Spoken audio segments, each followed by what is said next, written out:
Bismillahirrahmanirrahim. Assalamualaikum warahmatullahi wabarakatuh. Perkenalkan, nama saya Bagus Prasetyo SPDMT. Saat ini saya dosen tetap di program studi D3 Teknik Elektronika, jurusan Teknik Elektro Politeknik Negeri Ujung Pandang. Pada kesempatan ini, saya ingin menyampaikan tentang PDD UKT-PT berupa video pernyataan diri dosen tentang unjuk kerja Tridharma Perguruan Tinggi yang khususnya di bidang pengajaran dengan tujuan sebagai prasyarat untuk mengikuti seleksi sertifikasi dosen dari Kementerian Pendidikan Tinggi, Sains dan Teknologi Republik Indonesia. Adapun mata kuliah yang sampu yaitu mata kuliah Elektronika Industri. Mata kuliah ini merupakan mata kuliah yang wajib disajikan pada mahasiswa semester 4 dengan bobot 3 SKS yang terdiri dari 1 SKS materi, teori, dan 2 SKS kegiatan praktikum. Durasinya selama 1 semester atau 16 kali pertemuan. Penyajian materi mata kuliah ini menggunakan bahasa pengantar yaitu bahasa Indonesia. Adapun deskripsi mata kuliah ini yaitu membahas tentang penerapan komponen dan sistem elektronika dalam dunia industri. Terutama adalah sistem kendali, pengolahan sinyal, dan otomasi. Mahasiswa akan mempelajari bagaimana perangkat elektronika digunakan untuk mengontrol proses industri secara efisien, aman, dan otomatis. Dengan deskripsi tersebut akan membekali mahasiswa dengan sikap pengetahuan dan keterampilan tentang jenis-jenis komponen elektronika industri, konverter sinyal, transducer dan rangkaian aplikasinya, serta motor sebagai komponen penggerak di bidang industri. Adapun capaian pembelajaran yang dibebankan pada mata kuliah ini sebagai berikut. Yang pertama, berkontribusi dalam peningkatan mutu kehidupan bermasyarakat, berbangsa dan bernegara berdasarkan Pancasila. Yang kedua, menginternal nilai norma dan etika akademik. Yang ketiga, menunjukkan sikap tanggung jawab atas pekerjaan di bidang keahliannya. Yang keempat, mampu menyusun laporan tentang hasil dan proses kerja dengan akurat dan sahih, mengkomunikasikan secara efektif kepada pihak lain yang membutuhkannya. Yang kelima, mampu melakukan pengujian dan pengukuran objek kerja berdasarkan prosedur dan standar. Yang keenam, menguasai pengetahuan tentang perkembangan teknologi di bidang elektronika, instrumentasi, dan sistem kendali terbaru dan terkini. Yang ketujuh, menguasai tentang teknik berkomunikasi pada perangkat elektronika. Adapun CPNK yang ada pada mata kuliah ini yaitu mahasiswa mampu menjelaskan prinsip dasar komponen elektronika industri, mahasiswa mampu menjelaskan konsep teoritis secara umum transducer, mahasiswa mampu menjelaskan dan menggunakan fungsi-fungsi dasar sensor, mahasiswa mampu menggunakan rangkaian aplikasi berbasis program, dan mahasiswa mampu menggunakan dan memahami metode kontrol PID. Adapun bobot nilai yang kami terapkan yaitu nilai tugas laporan 20%, nilai kuis 5%, nilai diskusi kelompok 15%, nilai UTS 30%, dan nilai UAS 30%. Demikian informasi mata kuliah Elektronika Industri. Berikut video proses pembelajaran saya. Selamat menyaksikan. Bismillahirrahmanirrahim. Assalamualaikum warahmatullahi wabarakatuh. Selamat siang ya. Sebelum mulai kuliah ini kita lebih baik berdoa terlebih dahulu menurut keinginan dan doa dimulai. Doa selesai. Ya, terima kasih atas kehadiran rekan-rekan mahasiswa ya. Pada kesempatan kali ini kita akan menerima materi kuliah transducer. Ya, ada yang pernah dengar transducer? Belum. Nanti di pertemuan kali ini kita akan mengenal apa namanya prinsip kerja transducer, apa itu transducer, terus bagaimana cara pemasangannya, bagaimana pengaplikasiannya di industri. Nah, itu semua nanti kita dapatkan di kuliah kali ini ya. Jadi sebelum kita menerima kuliah ini kita sebaiknya absen dulu ya. Atau hadir semua di sini? Hadir semua ya? Hadir semua Pak. Oke. Kita lanjut di awal kelihatan ya. Nah, di sini kita lihat pada pertemuan minggu ketiga setelah mendapat materi kuliah transducer, diharapkan mahasiswa mampu memahami transducer itu sendiri ya. Ada prinsip kerjanya, jenis transducer, dan bagaimana transducer itu diaplikasikan ya. Jadi ngomong-ngomong tentang transducer, belum ada yang dengar? Belum. Kalau sensor pernah. Sensor itu ada berapa yang kalian ketahui apa? Sensor apa? Sensor suara, cahaya. Sensor suara. Sensor cahaya. Apa lagi? Sensor suhu. Sensor suhu. Sensor apa lagi? Sensor cahaya. Oke. Sensor cahaya. Sensor gerak. Ya. Ada lagi sensor itu ya. Ada sensor tekanan. Ya. Ada sensor apa? Sensor udara, sensor jarak. Ya. Kalau sensor udara itu termasuk apa? Yang bisa mendeteksi udara ini sehat atau tidak, ya. Sensor suhu, ya. Nah, terus kalau transducer tidak tahu. Iya. Transducer itu ini. Kalau dibilang transducer berarti harus ada sensor. Jadi transducer itu satu kesatuan, ya. Perlu kita pahami dulu itu. Transducer dengan sensor. Kita lanjut lagi. Nah, sejarahnya di sini. Transducer memiliki sejarah panjang yang terkait erat dengan perkembangan ilmu fisika. Jadi ada ilmu fisika yang muncul dari transducer itu. Konsep dasar perubahan satu bentuk energi ke bentuk energi lain telah dikenal sejak lama, namun perkembangan transducer modern dimulai pada abad ke-19 dengan penemuan fenomena seperti efek termoelektrik atau termoelektrik. Termoelektrik dari kata termo berarti suhu, ya. Jadi ada namanya termoelektrik, itu termoelektrik berarti elektrik yang menghasilkan perubahan suhu.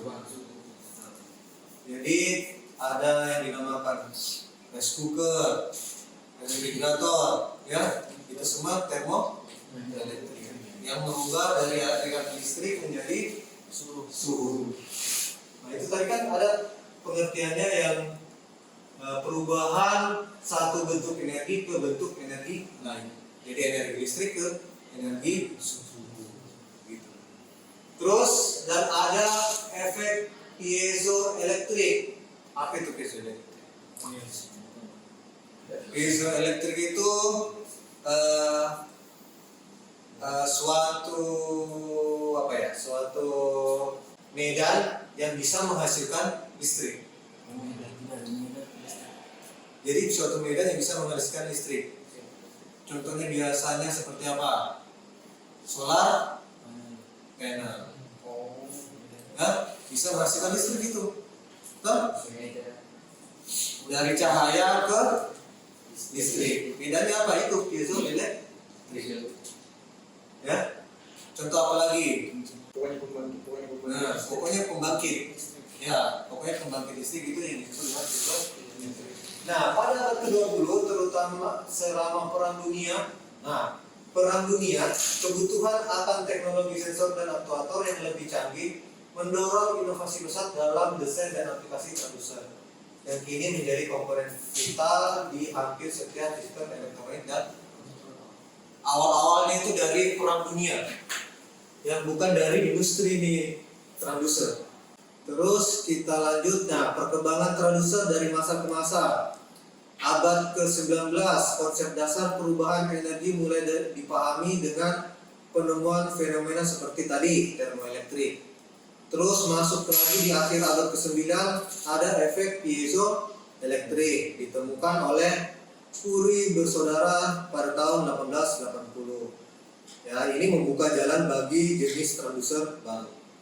Nah, sekarang dari abad ke-20, mulai berkembang lagi kebutuhan akan teknologi sensor dan aktuator yang lebih canggih selama Perang Dunia, mendorong inovasi pesat dalam desain dan aplikasi transducer.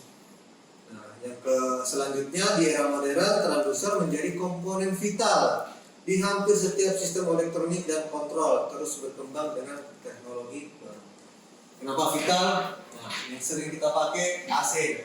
Pasti ada transducer. Kalau transducer pasti ada sensor.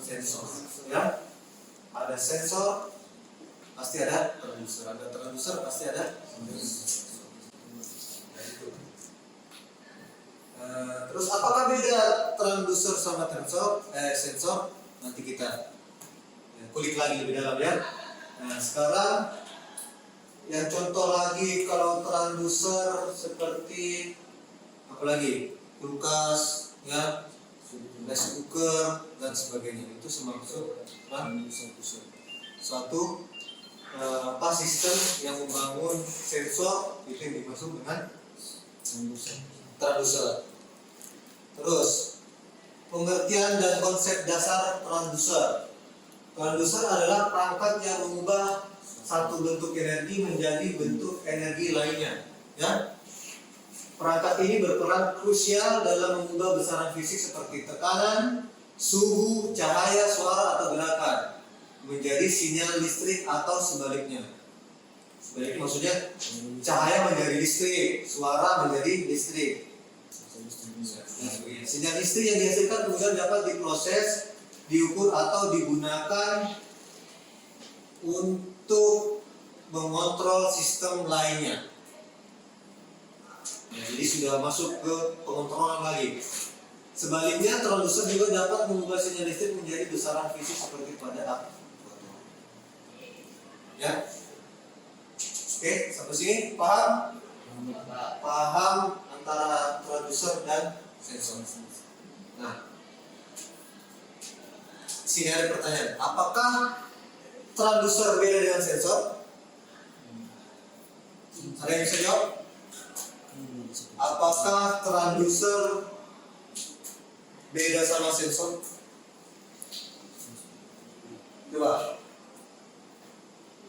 Kalau transducer tadi kan sudah dijelaskan. Berarti kayak beda.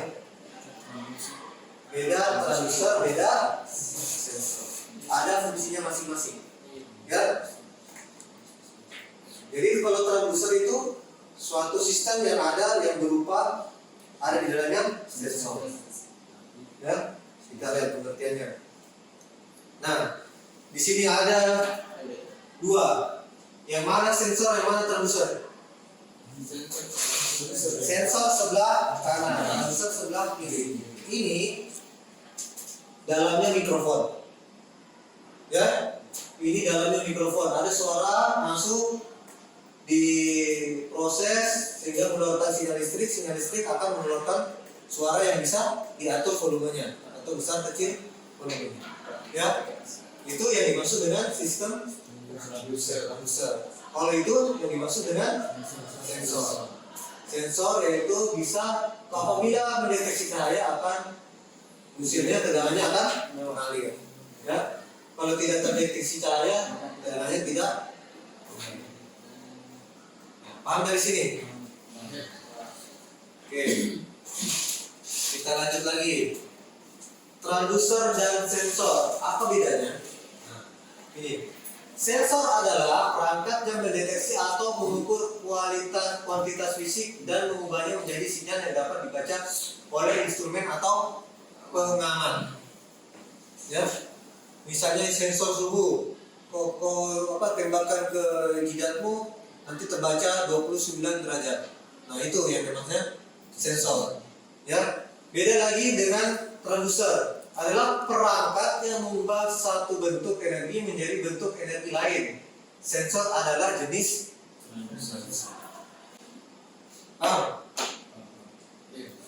fungsinya. Fungsi utama mendeteksi perubahan lingkungan. Tadi suhu kah, cahaya, tekanan. Nah, itu yang dimaksud dengan sensor. Outputnya apa? Sinyal listrik atau tegangan atau non listrik. Nanti kalau kalian semester akhir pasti memakai ini, sensor suhu kah, sensor kelembapan kah. Nanti akan dibaca dan diproses oleh microcontroller. Ya. Terus contoh ya seperti termometer, fotodioda, strain gauge dan sebagainya. Kalau transducer fungsi utamanya mengubah energi dari satu bentuk ke bentuk lain. Dia outputnya energi, ya bukan tampilan. Kalau sensor menampilkan, ya. Kalau transducer energi lain, menghasilkan energi, ya. Kalau tadi mic ke speaker, jadi kita mengeluarkan suara rendah, diproses sehingga keluar ke speaker atau loudspeaker atau amplifier atau dan sebagainya, ya, sehingga suaranya akan membesar. Nah itu yang dimaksud dengan mengubah energi satu bentuk ke bentuk lain. Contoh seperti mikrofon, speaker, thermocouple, motor dan sebagainya. Starter motor itu yang dimaksud dengan transducer. Kamu starter dari listrik menjadi gerak, ya, energi listrik menjadi energi. Secara sederhana semua sensor adalah transducer. Perlu diingat itu. Semua sensor adalah transducer. Jadi semua sensor ini adalah transducer. Ya. Tidak. Jadi sensor itu bukan transducer. Tujuh. Transducer ini adalah sensor. Tetapi tidak semua transducer adalah sensor. Sensor secara spesifik berfokus pada deteksi. Nah, perlu lagi ditanda kutip deteksi. Terus ada pengukuran kuantitas fisik. Sementara transducer memiliki lingkup yang lebih luas, mencakup perangkat yang mengubah energi untuk tujuan deteksi, aktuasi dan transmisi. Itu yang dimaksud dengan apa bedanya transducer dan sensor. Oke. Terus kita lanjut lagi ke bagian selanjutnya. Contoh aplikasi transducer. Ya. Contoh aplikasi transducer. Ada sensor suhu. Pada umumnya ada, kalian tahu ya, sensor suhu, sensor tekanan, sensor aliran, mikrofon, loudspeaker. Berarti kalau mikrofon input, loudspeaker output. Nah, kalau digabungkan menjadi transducer. Paham sampai sini?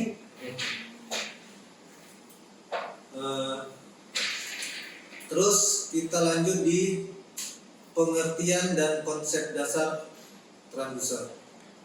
Nah, di sini ada konversi energi. Transducer adalah perangkat yang mengubah satu bentuk energi fisik menjadi bentuk energi lain, umumnya sinyal listrik. Ya. Terus parameter fisik yang diubah meliputi tekanan, suhu, cahaya, gaya dan masih banyak lagi. Itu yang dimaksud dengan energi fisik. Ada suhu, ada cahaya, ada gaya dan sebagainya. Terus output listrik, sinyal listrik yang dihasilkan mudah diukur, diproses dan dianalisis oleh sistem kontrol atau komputer.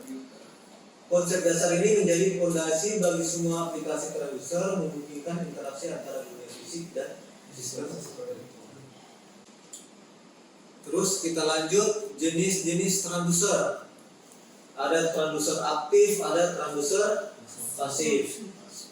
Transducer aktif menghasilkan sinyal listrik sendiri tanpa memerlukan sumber daya eksternal.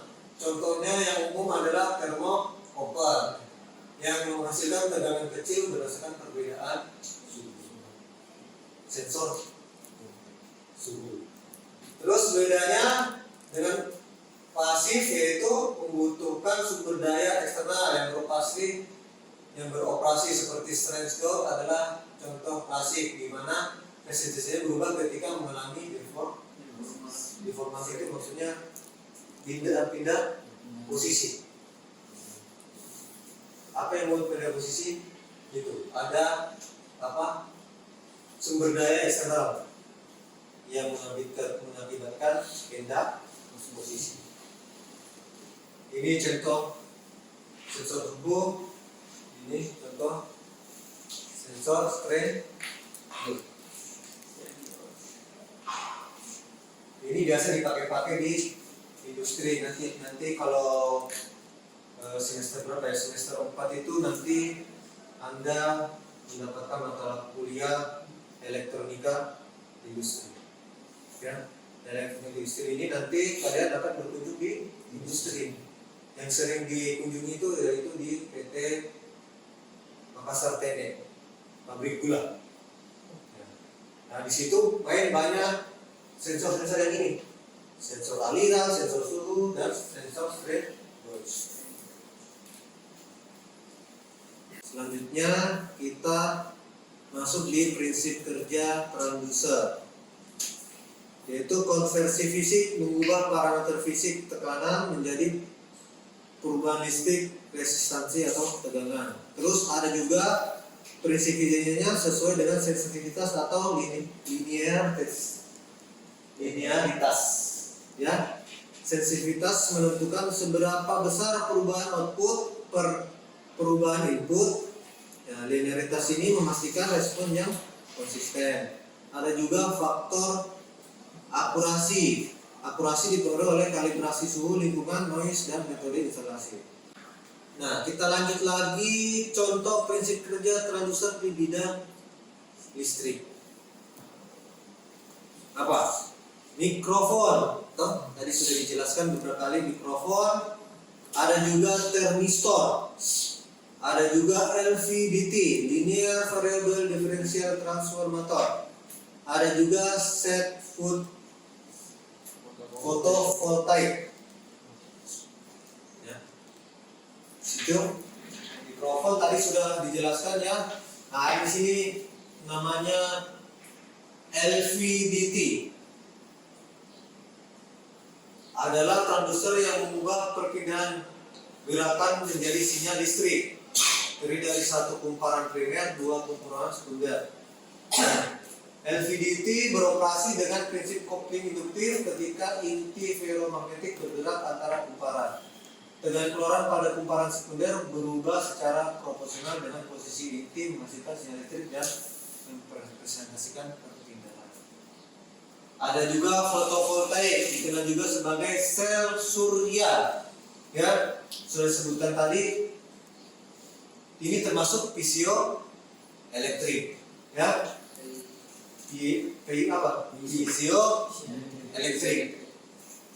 Transducer ini mengubah energi cahaya matahari ya menjadi energi listrik melalui efek fotovoltaik. Ketika foton menabrak material semikonduktor, elektron dilepaskan dan menghasilkan arus listrik. Contoh-contoh ini menunjukkan bagaimana beragam prinsip fisika dapat dimanfaatkan untuk mengkonversi berbagai bentuk energi menjadi sinyal listrik dan dapat menghasilkan sinyal arus listrik dan dapat diukur. Oke. Ada pertanyaan tentang prinsip kerja transducer? Ada? Jelas ya? Jelas. Oke, kita lanjut lagi ke kenapa ini? Kenapa transducer itu penting bagi industri?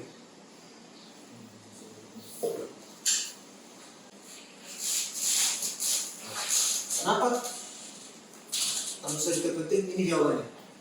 peningkatan otomasi, peningkatan keamanan, pengumpulan data dan analisis, kontrol kualitas yang akurat, efisiensi operasional, dan pemeliharaan yang prediktif.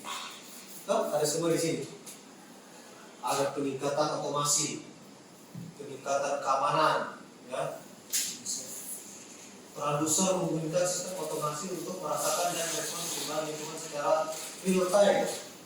Terus ada peningkatan keamanan, produser dapat mendeteksi kondisi berbahaya seperti suhu ekstrim, tekanan berlebih, atau bocoran gas. Terus ada pengumpulan data dan analisis, kontrol pelaksanaan yang kuat, efisiensi operasional. Nah, ini efisiensi berarti bersangkutan dengan biaya. Terus ada pemeliharaan yang prediktif, bisa diprediksi. Mungkin pemeliharaan selanjutnya 3 bulan ke depan karena kondisinya sekarang masih bagusnya seperti itu. Bisa diprediksi, ya. Lanjut, contoh aplikasi transducer yaitu pengukuran suhu, sensor tekanan, sensor cahaya, dan aplikasi ini menunjukkan betapa integralnya transducer dalam teknologi sehari-hari penting dalam transducer. Sensitivitas dan rentan, ada resolusi dan akurasi, respon waktu, stabilitas, dan ketahanan. Oke, selanjutnya, teknologi dan tren terkini dalam transducer. Ada namanya MEMS transducer. Transducer berbasis MEMS adalah Micro Electromechanical System, menawarkan ukuran kecil, konsumsi daya rendah, dan produksi massal yang efisien. Ideal untuk sensor tekanan dan akselerometer. Ini yang biasa dipakai di HP. Ya. Terus integrasi I/O atau IoT atau nirkabel. Transducer ini terintegrasi dengan IoT, Internet of Things, untuk memonitoring real time dan analisis data. Pengembangan transducer, nirkabel, dan elemen energi juga memungkinkan fleksibilitas instalasi. Oke? Sudah? Paham semua ya? Paham. Jadi kita tahu bahwa beda transducer, beda sensor. Fungsinya beda-beda. Kita lanjut lagi. Dari kesimpulan, yaitu transducer adalah komponen yang vital. Kenapa? Yaitu transducer adalah jembatan tak tergantikan antara dunia fisik dan digital, antara analog dan digital. Terus inovasi berkelanjutan, perkembangan teknologi terus memperluas potensi dan aplikasi transducer. Terus pemilihan strategis, memilih transducer yang tepat adalah kunci keberhasilan sistem pengukuran. Ini adalah kesimpulan dari materi kuliah hari ini. Ya. Sampai sini paham semua? Paham? Paham. Kalau begitu kita masuk di sesi akhir perkuliahan hari ini. Demikianlah materi kuliah hari ini tentang transducer, jenis prinsip kerjanya, aplikasinya. Ya, semoga yang telah kita pelajari dapat menambah wawasan pemahaman kalian terhadap konsep dasar dalam sistem instrumentasi. Jika ada hal-hal yang belum jelas, ya, kembali lagi pelajari ini, nanti saya kasih materinya, ya. Kembali lagi pelajari apa yang belum jelas. Kalau masih belum jelas bisa hubungi saya. Oke, terima kasih atas perhatiannya. Wabillahi taufiq wal hidayah. Wassalamualaikum warahmatullahi wabarakatuh. Waalaikumsalam.